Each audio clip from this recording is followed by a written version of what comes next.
Depuis sa jeunesse jusqu'aux plus hautes responsabilités, il n'a cessé de consacrer son énergie, son intelligence et sa volonté à la poursuite d'un idéal, celui d'un Congo fort, respecté, stable et résolument tourné vers l'avenir.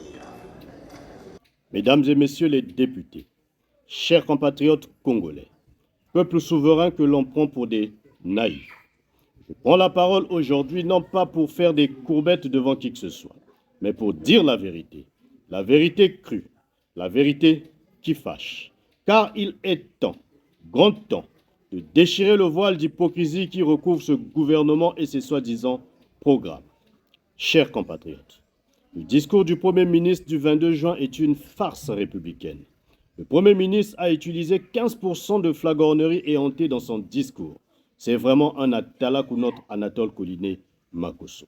On y trouve dans sa flatterie une citation directe attribuée au président.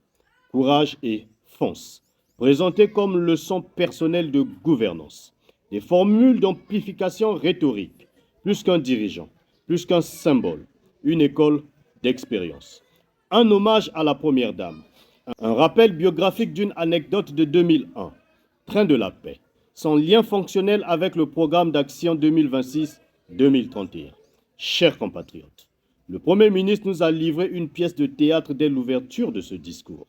Une séance de lèche-botte, pas moins de 15%, soit 6 pages sur du texte consacré à glorifier un homme, un seul, comme s'il était le seul à compter dans ce pays, le président Denis Sassou Nguesso. Le Premier ministre ose dire que 94,90% des suffrages dépassent la simple arithmétique du vote. Menteur. Dans toute démocratie digne de ce nom, un score aussi astronomique est une insulte à l'intelligence. C'est la preuve que les urnes ont été violées, que la volonté populaire a été piétinée. Et ce gouvernement ose nous présenter cela comme un message du peuple. Quelle insulte et quelle contradiction éhontée. Le Premier ministre nous parle d'humilité apprise auprès du président. Mais il cite aussitôt le président qui dit « Il faut avoir la peau tannée et le cuir épais et foncer sans état d'âme ». C'est quoi ce cirque? D'un côté, l'humilité et l'autre, le mépris et l'arrogance. Mais les Congolais ne sont pas aveugles. Nous voyons bien que ce président méprise son peuple, qu'il le prend pour un troupeau à mener à la baguette. Et le programme, il n'y en a pas. Pas une mesure concrète, pas un chiffre, pas un engagement, rien que des compliments à un homme. Voilà le programme de ce gouvernement. Lécher les bottes du président. Le peuple peut crever de faim. Ce qui compte, c'est de dire du bien du guide.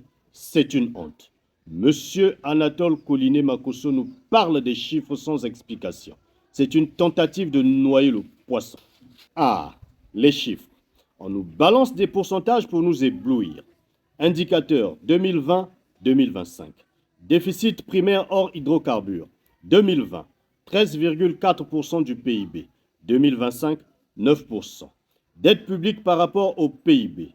2020, 111,1%. 2025, 92,46%. Dette extérieure par rapport au PIB. 2020, 63,46%. 2025, 37,32%. Inflation. 2025, 2,7%. Croissance. 2020, moins 6,15%. 2025, 4,3%. Et alors, qu'est-ce que ça change pour le Congolais qui n'a pas d'eau, pas d'électricité, pas de pain sur la table? Rien. Le Premier ministre dit que la reprise est due à la confiance des investissements privés. Mais il ne dit pas quel investissement, ni d'où ils viennent. Il ne dit pas comment on les a attirés. Il nous prend pour des idiots. Et quand il évoque les ombres, c'est un aveu d'échec qu'il fait. Moins de dépenses sociales, dette intérieure qui ne baisse pas, recettes insuffisantes, réformes inachevées. Mais pourquoi? Il ne le dit pas.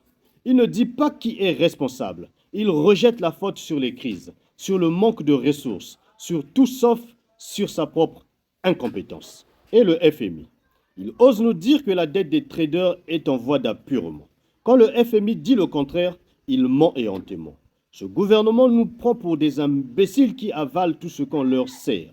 Les 20 missions, sans aucune priorité annoncée par le Premier ministre, est une liste de courses sans queue ni tête.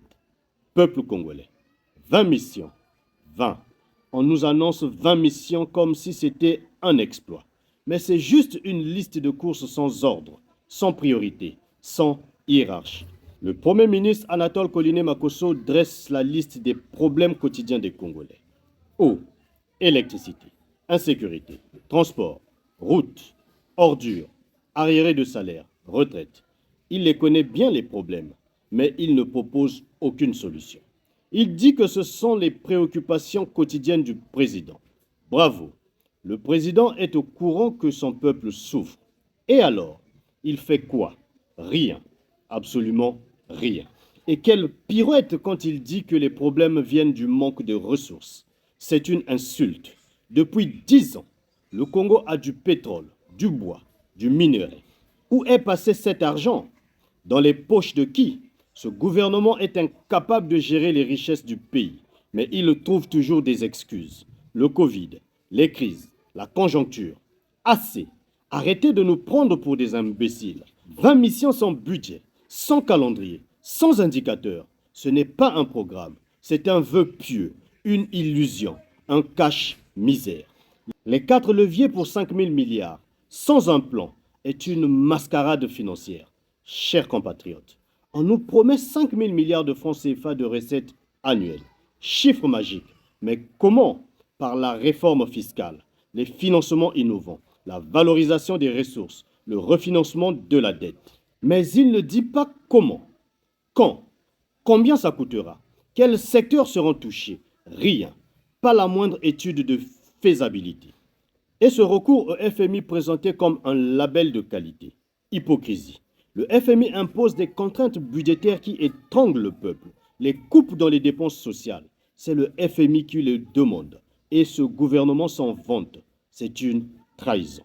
Et la perle, le refinancement de la dette n'est pas un nouvel endettement. C'est un mensonge éhonté. Tout refinancement est un nouvel endettement. C'est un jeu de mots pour endormir le peuple. Mais les Congolais ne dorment pas. 5 000 milliards de francs CFA, c'est un mirage. Les recettes fiscales ont stagné autour de 2 500 milliards ces dernières années. Comment on fait pour doubler ça? Aucune explication, aucune étude, rien que des paroles en l'air. S'agissant du capital humain, des généralités, des promesses, rien de concret. On nous parle de santé, d'éducation. Le Premier ministre cite les lois, des textes, mais pas un budget, pas un délai, pas un résultat attendu. Il parle de gratuité des soins, comme si c'était un acquis. Mais qui paye? Il ne le dit pas. La gratuité sans financement, c'est juste un vœu pieux. Et cet objectif de passer de 17 agents de santé pour 10 000 habitants à environ 45, c'est l'OMS qui le dit, on le sait. Mais comment on fait? En 5 ans, avec quels moyens? C'est irréaliste. C'est une promesse en l'air pour faire joli dans le discours. Ce n'est pas un plan. C'est une déclaration d'intention sans lendemain. S'agissant de la lutte contre la corruption, des paroles, encore des paroles. Lutte résolue contre la corruption, l'absentéisme, le favoritisme. On connaît la chanson. Le Premier ministre parle de renforcer la HALC et l'inspection générale. Mais ces institutions existent déjà et elles sont impuissantes. Pourquoi? Parce que le pouvoir ne veut pas qu'elles fonctionnent. La corruption, c'est le système. C'est l'oxygène de ce régime. Ils ne vont pas la combattre, ils vont la gérer. Et quand il dit que le rôle de l'institution judiciaire sera pleinement assumé, c'est une boutade. Le gouvernement nomme les juges, contrôle la justice. C'est lui-même qui est juge et partie. Quelle hypocrisie!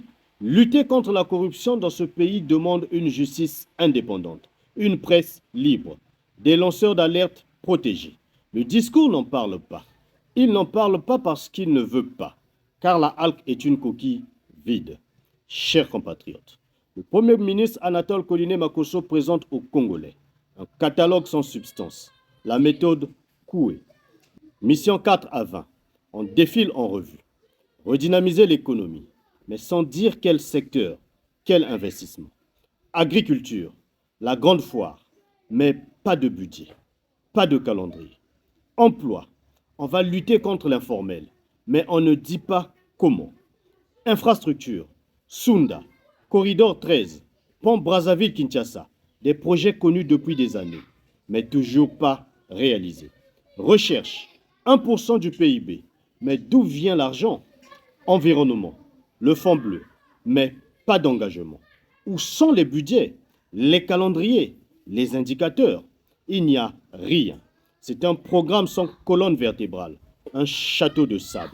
Le Premier ministre renvoie au PND 2027-2031 et à la Vision Congo 2063. Mais le PND n'existe pas encore. Le discours est le 22 juin 2026 et le PND 2027-2031 n'est pas écrit. Le gouvernement gouverne sans plan, sans feuille de route. Le plan national de développement 2027-2031, la Vision Congo 2063, le plan national de développement sanitaire 2027-2032, le plan décennal de modernisation des forces armées 2029-2038. Aucun de ces documents cadres n'est encore adopté au moment de son discours. Il dit ne pas vouloir reproduire les erreurs du passé, avec trop de projets, mais il ne dit pas quels projets seront abandonnés. Et cette vision 2063, copie conforme de l'agenda 2063 de l'Union africaine, c'est du vent. Dans 40 ans, on verra. Mais aujourd'hui, le peuple a faim, le peuple a soif, le peuple souffre. Les visions lointaines, on s'en fiche. On veut des solutions maintenant. Le discours de M. Anatole Collinet-Makosso est une honte programmatique. Voici quelques défauts et exemples. Flagornerie.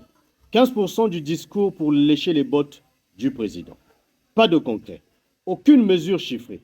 Aucun budget. Aucun calendrier. Contradiction.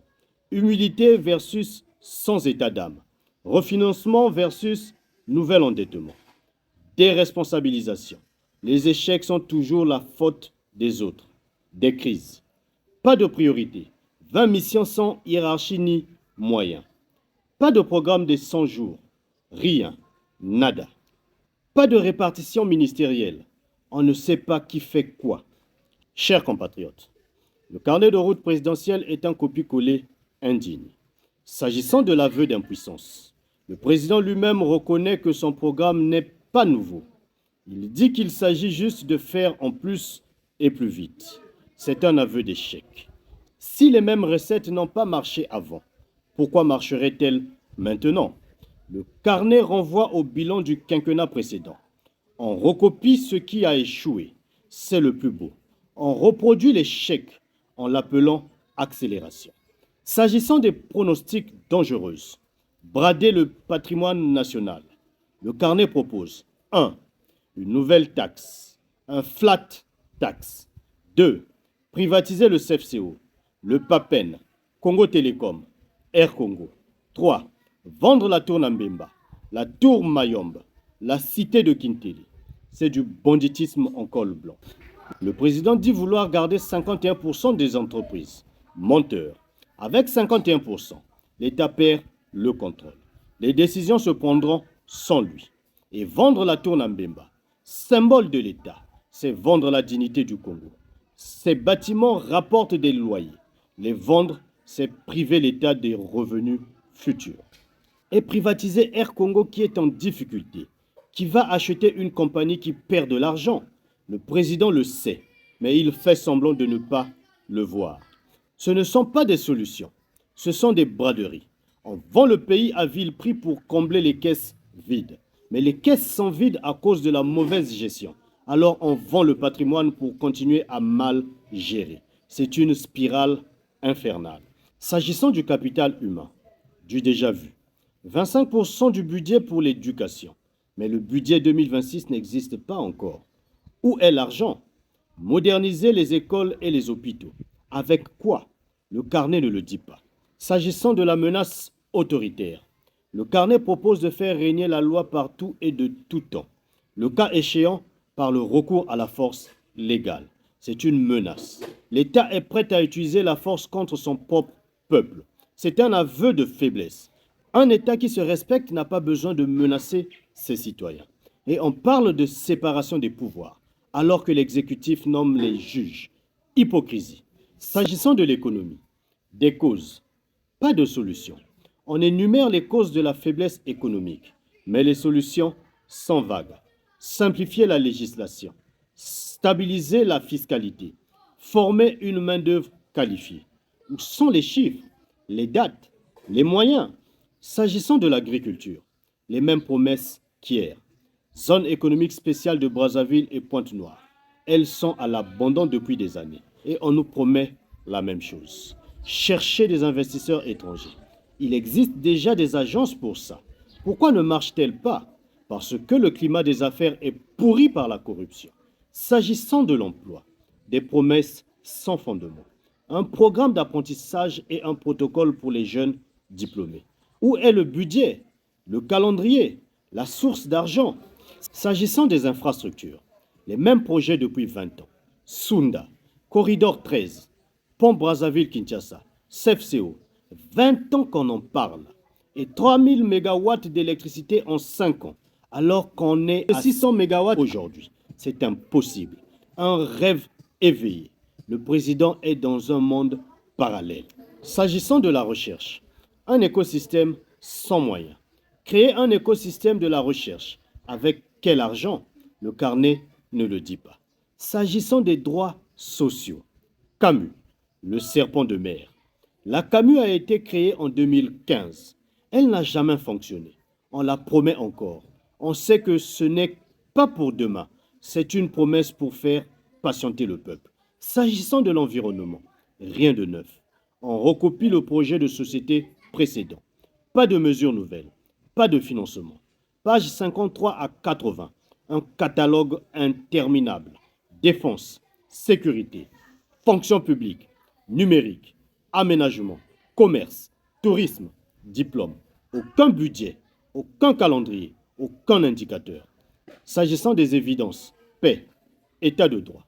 Le président dit que le Congo vit sous l'empire de la stabilité politique. Il cache la réalité. Grève, manifestation, tension sociale. Il ment au peuple. Renforcer l'impartialité de la justice. Quand le gouvernement nomme les juges, une blague. Chers compatriotes, je vous résume les défauts du carnet de route. Défaut, exemple. Copie du passé. Les mêmes priorités depuis 2002. Proposition risquée. Vendre des biens publics. Privatiser les entreprises. Objectif irréaliste. 3000 mégawatts d'électricité en 5 ans. Pas de financement. Aucune source claire. Pas de calendrier. Aucune date. Pas d'indicateur. Aucun suivi. Contradiction. Séparation des pouvoirs versus nomination des juges. Menace. Recours à la force légale. Chers compatriotes, ce programme sans chiffres, c'est un programme qui ne compte pas, car c'est une arnaque programmatique. Le gouvernement nous a donné aucun budget prévisionnel par mission, aucun calendrier d'exécution, même approximatif, aucune source de financement clairement identifiée, aucun indicateur de suivi pour mesurer les progrès, aucune répartition des missions par ministère. C'est un programme fantôme, une illusion, une arnaque. Pas de programme des 100 premiers jours, l'aveu d'incapacité. Le peuple attend un programme des 100 premiers jours, des réponses simples. Que fait-on demain pour l'eau et l'électricité? Que fait-on pour les prix des aliments? Que fait-on pour l'insécurité? Aucune réponse. C'est la preuve que ce gouvernement ne sait pas par où commencer, ne sait pas quelles sont les urgences, n'a pas de plan concret, n'a pas les moyens de ses ambitions. Ne pas avoir de programme de 100 premiers jours, c'est avoué. Nous ne sommes pas prêts à gouverner. Le peuple vit toujours la même misère. Des mois après l'installation de ce gouvernement, les Congolais vivent les mêmes difficultés. Pas d'eau, pas d'électricité, prix des aliments en hausse, insécurité, routes dégradées, services publics en panne, arriérés de salaire et de pension, passeport, un casse-tête, pas d'emploi, pas de bourse pour les étudiants. Le gouvernement n'a rien fait. Il a parlé, parlé, parlé, mais rien n'a changé. Je vous représente le tableau comparatif des missions. 1. Mobiliser des ressources. Mission, oui. Discours, oui. Budget, non. Calendrier, non. Financement, non. 2. Capital humain. Mission, oui. Discours, oui. Budget, non. Calendrier, non. Financement, non. 3. Lutte contre la corruption. Mission, oui. Discours, oui. Budget, non. Calendrier, non. Financement, non. 4. Redynamiser l'économie. Mission, oui. Discours, oui.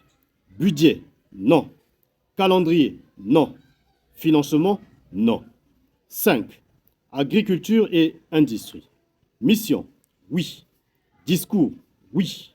Budget, non. Calendrier, non. Financement, non. 6. Créer des emplois. Mission, oui.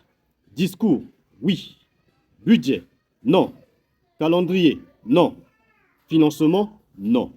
7. Infrastructure. Mission, oui. Discours, oui. Budget, non. Calendrier, non. Financement, non. 8. Recherche et innovation. Mission, oui. Discours, oui. Budget, non. Calendrier, non. Financement, non. 9. Droits sociaux. Mission, oui. Discours, oui. Budget, non. Calendrier, non. Financement, non. 9. Droits sociaux. Mission, oui. Discours, oui. Budget, non. Calendrier, non. Financement, non. 10. Environnement. Mission, oui. Discours, oui. Budget, non. Calendrier, non. Financement, non. 11. Défense et sécurité. Mission, oui. Discours, oui. Budget, non. Calendrier, non. Financement, non. 12. Fonction publique. Mission, oui. Discours, oui. Budget, non. Calendrier, non. Financement, non. 13. Aménagement du territoire. Mission, oui. Discours, oui. Budget, non. Calendrier, non. Financement, non. 14. Commerce intérieur. Mission, oui. Discours, oui. Budget, non. Calendrier, non. Financement, non. 15. Tourisme. Mission, oui. Discours, oui. Budget, non. Calendrier, non. Financement, non. 16. Diplomatie. Mission, oui. Discours, oui. Budget, non. Calendrier, non. Financement, non. 17. Paix et unité nationale. Mission, oui. Discours, oui. Budget, non. Financement, non. Calendrier, non. 18. État de droit. Mission, oui. Discours, oui.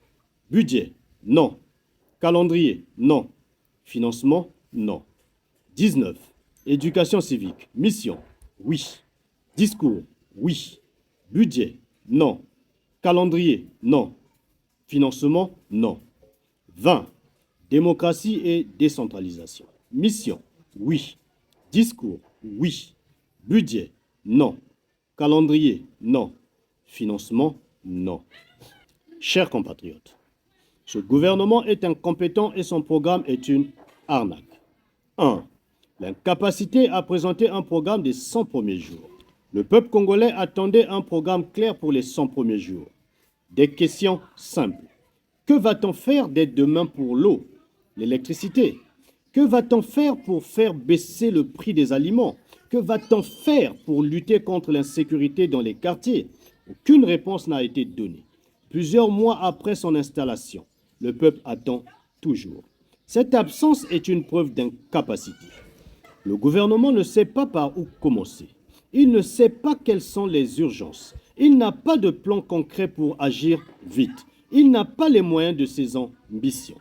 Ne pas avoir de programme des 100 premiers jours, c'est avouer qu'on n'est pas prêt à gouverner. C'est dire au peuple, nous n'avons pas de solution immédiate pour vous. 2. La conclusion sur les discours du Premier ministre. Le discours du 22 juin 2026 n'est pas un programme d'action. C'est un discours de cérémonie, un exercice de style. Il est rempli de louanges. 15% du texte est consacré à glorifier le président de la République. Le Premier ministre parle plus du président que du peuple. Il est vide de contenu. Il n'y a aucune mesure chiffrée, aucun budget, aucun calendrier. Il est contradictoire. On parle d'humilité, mais on revendique le sans état d'âme. On parle de refinancement, mais on cache qu'il s'agit d'un nouvel endettement. Il rejette les responsabilités. Les échecs du passé sont mis sur le compte du manque de ressources, jamais sur la mauvaise gestion. Il ne priorise rien. 20 missions sont annoncées, toutes sans ordre, sans moyens, sans échéance. En résumé, ce discours est une promesse vide. Il ne donne aucune garantie au peuple congolais. Il ne dit pas comment on va résoudre les problèmes urgents. 3. La conclusion sur le carnet de route présidentiel. Le carnet de route de mars 2026 n'est pas un projet d'avenir. C'est une copie des projets de société précédents, ceux de 2002, 2009, 2016 et 2021. Il n'est pas nouveau. Le président lui-même le reconnaît. Il s'agit juste de faire en plus et plus vite, comme si les échecs passés n'existaient pas. Il propose des choses dangereuses. Vendre des bâtiments publics comme la Tour Nambemba, privatiser des entreprises stratégiques comme le CFCO, le PAPEN ou Congo Télécom. Ces propositions ne sont pas des solutions, ce sont des risques pour le pays. Il n'a ni budget, ni calendrier, ni indicateur. On ne sait pas combien tout cela va coûter, ni quand cela sera fait, ni comment on mesurera les progrès. Il contient des menaces déguisées. En parlant de recourir à la force légale pour faire régner la loi, on laisse entendre que l'État est prêt à utiliser la force contre son propre peuple. Il cache les tensions sociales. On parle de stabilité politique, mais on ignore les grèves, les manifestations et la colère des populations. En résumé, ce carnet de route est une tromperie. Il donne l'illusion d'un projet, mais il ne contient rien de concret. Il est fait pour rassurer, pas pour agir. 4. Le verdict final. Un gouvernement incompétent et un programme qui est une arnaque. Le gouvernement congolais a montré, par le discours du Premier ministre et le carnet de route présidentiel, qu'il est incapable de gouverner, incapable de présenter un vrai programme. Pas de chiffres, pas de date, pas de source de financement. Incapable de prioriser 20 missions, mais aucune hiérarchie, aucune urgence. Incapable de dire ce qu'il va faire tout de suite. Pas de programme des 100 premiers jours. Incapable de dire comment il va financer ses promesses. On parle de 5 000 milliards de francs CFA, mais on ne dit pas d'où ils viendront. Il fixe des objectifs irréalistes. Passer de 600 MW à 3000 MW d'électricité en 5 ans est impossible sur le plan technique et financier. Incapable d'assumer ses échecs passés, on les met sur le compte des crises, jamais sur la mauvaise gestion. Le peuple congolais, plusieurs mois après l'installation de ce gouvernement, continue de vivre les mêmes difficultés. Pas d'eau, pas d'électricité, prix trop élevé des aliments, insécurité, routes dégradées, services publics en panne, arriérés de salaire et de pension. Rien n'a changé. Les promesses restent des promesses. En définitive, ce gouvernement a échoué dès le départ. Il n'a pas su présenter un programme clair, crédible et réaliste. Il a offert au peuple un discours creux et un carnet de route copié. C'est une arnaque programmatique. Le peuple congolais mérite mieux que des promesses sans fondement. Il mérite un gouvernement qui sait dire ce qu'il va faire, quand il va le faire et avec quel argent. Ce gouvernement n'est pas à la hauteur. Il gouverne sans plan, sans vision et sans moyens. Le constat est simple. On nous prend pour des naïfs, mais les Congolais ne le sont pas. Ils voient bien que ce programme n'est qu'un habillage vide, destiné à cacher l'absence de solutions réelles. Debout Congolais, debout pour la vérité, la justice et le développement véritable. Vive le Congo, vive le peuple congolais, vive la démocratie.